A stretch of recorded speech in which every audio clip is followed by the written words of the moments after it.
we all know what buy back the block is. Every community, black community I know of, there is somebody saying buy back the block. It's in our music, it's in our culture, it's in our social movements. But for me, I wrote a chapter in my book, Know Your Price, Value in Black Lives and Property in American Black City, available wherever my books are sold. But I wrote a book chapter about one entrepreneur in Birmingham who actually bought back the block but could not get the money to develop the block because his properties were essentially appraised at $0, or they were not worth,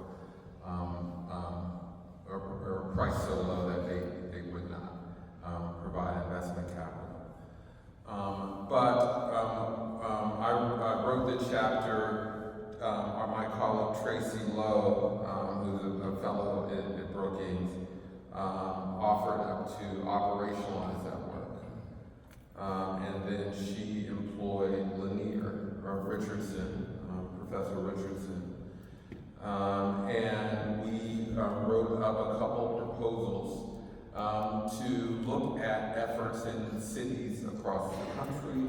As you heard, we picked 3, Cleveland, Baltimore, and Detroit.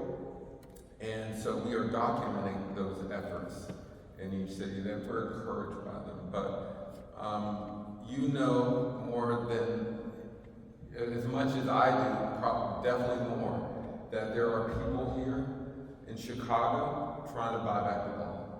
And that's why we're here, to hear any kind of insight that may lead to policy change.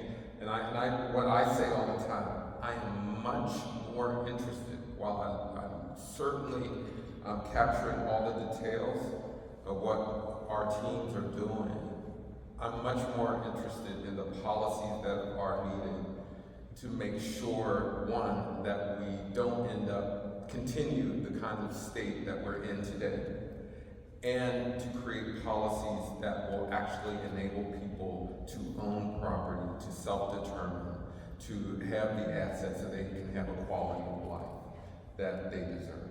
That's what I'm interested in. Too often, we essentially accept the conditions, the status quo that we're in, and we tell individuals, just do better, and you can get what you deserve.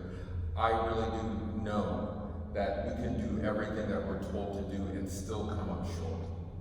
So part of this work is to dismantle this architecture of inequality that prohibits growth, even among the people who are perfect. Perfect is Jesus, so to speak. But that's what we do at Brookings. But again, it's my honor to be in your house. So thank you very much.